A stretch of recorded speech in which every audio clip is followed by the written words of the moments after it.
If a picture speaks 1,000 words, then the video you're about to see, uncovered in an exclusive Nightline investigation, tells a long and dark story.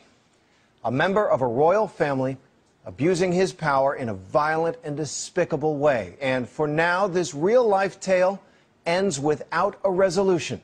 Our chief investigative correspondent, Brian Ross, has the report. Brian?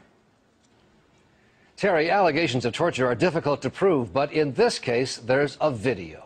A gruesomely detailed video made on the orders of the torturer himself, a member of the royal family of one of America's closest allies, the United Arab Emirates, the UAE. A reminder, what you are about to see is extremely violent and disturbing. The videos produced by the UAE Tourism Authority tell of a simple desert people who have turned their oil-rich country into a bustling center of commerce, all ruled by a benevolent royal family. But this video, smuggled out of the UAE, tells a much different story about the royal family and its failure to take action against one of its own, caught on tape in what can only be described as sadistic torture. Just the first few seconds of the 45-minute tape are damning enough, and it gets worse.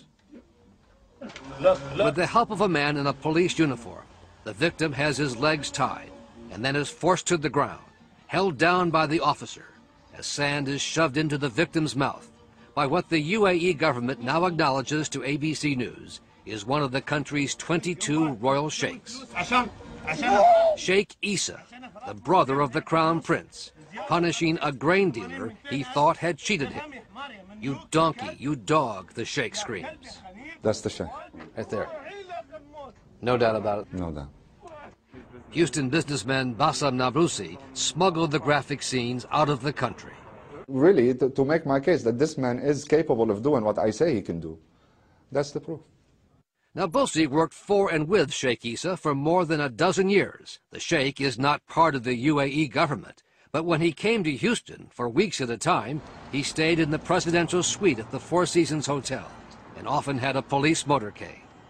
Nabulsi says he and Sheikh Issa were business associates until a falling out that has led to a lawsuit and now the public release of the torture tapes. It's like you flipped a switch and the man took a wrong turn in his life and started getting violent. Nabulsi says the torture took place at Sheikh Issa's royal ranch on the outskirts of Abu Dhabi. And he says the sheikh ordered Nabulsi's brother to record the sessions so the sheikh could watch them later. At one point, the sheikh instructs the cameraman, get closer, let his suffering show." After using a cattle prod on his victim, there's this gruesome scene. The sheikh points to a board with a nail protruding and then begins to beat him again and again.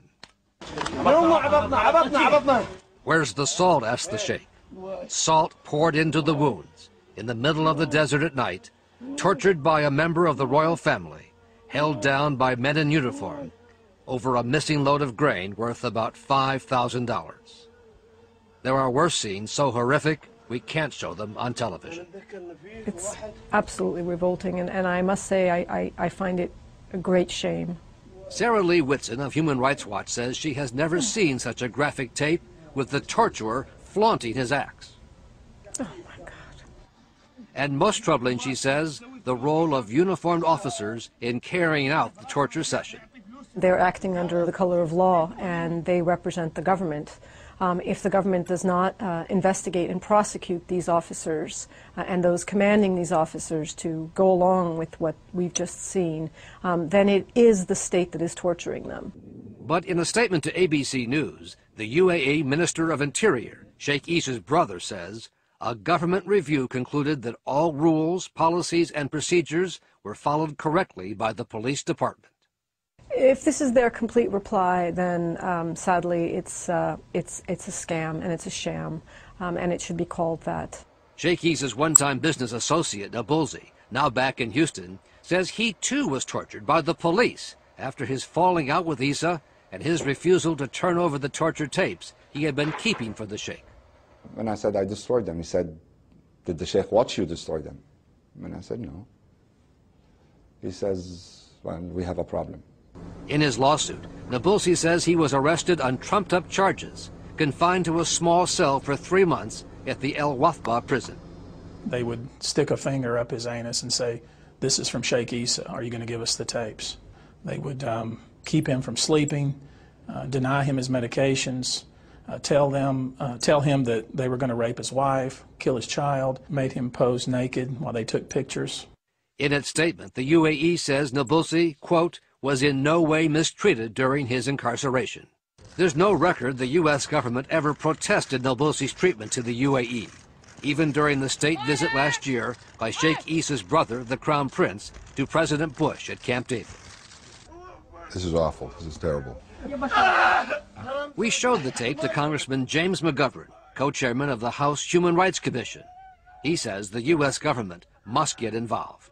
Granted that they're strategically located in a key part of the world, but it's hard to imagine that we're just kind of going on with business as usual when this kind of stuff happens. And my guess, this is just the tip of the iceberg. After first being accused of trafficking narcotics, Nabulsi was convicted by a UAE court of illegal possession of medicine prescribed by his doctor in the U.S. The whole government is all brothers. What can you do? The tape ends with what appears to be attempted murder. The victim is left semi-conscious as Sheikh Issa drives over him back and forth with his Mercedes SUV. Incredibly, Nabulsi says the grain dealer survived, but spent months in the hospital recovering from internal injuries.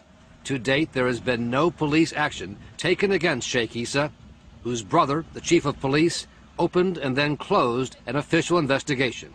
This is something that the UAE government must act on immediately in order to salvage its reputation of a country with any semblance of law and order and fairness and justice.